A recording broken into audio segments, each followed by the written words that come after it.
കോബ്ലൻസിലെ സീൽപാൻ വിശേഷങ്ങളാട്ടോ ഇന്നത്തെ വീഡിയോയിൽ. First part നിങ്ങൾ കണ്ടുവെന്ന് ഞാൻ വിശ്വസിക്കുന്നു. റൈൻ നദിയുടെ മുകളിൽ കൂടി ഇങ്ങനെ സീൽപാനിൽ പോകുന്ന ഒരു വേറെ തന്നെ എക്സ്പീരിയൻസ് ആട്ടോ.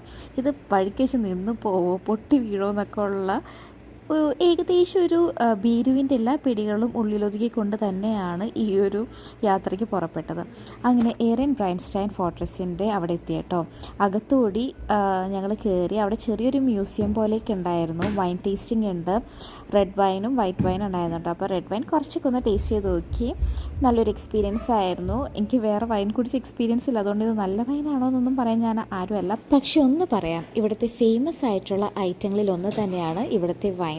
ഇതാണ് ഡോയ്ച്ചസ്. റൈൻ നദിയും മൊസല്ല നദിയും കൂടി ചേരുന്ന അതിമനോഹരമായൊരു ലാൻഡ്സ്കേപ്പ് പോയിന്റ്. ഈ ഒരു ഫോർട്രസിൻ്റെ മിനിയേച്ചർ വേർഷൻ ഇവിടെ ഉണ്ട് കേട്ടോ. കൽമതിലുകളും ഒക്കെ ആയിട്ട് മനോഹരമായൊരു കോട്ട തന്നെ. പുറത്ത് ചെറിയൊരു ഗാർഡനും ഉണ്ട്. കൂടുതൽ വിശേഷങ്ങളായിട്ട് നാളെ കാണാം.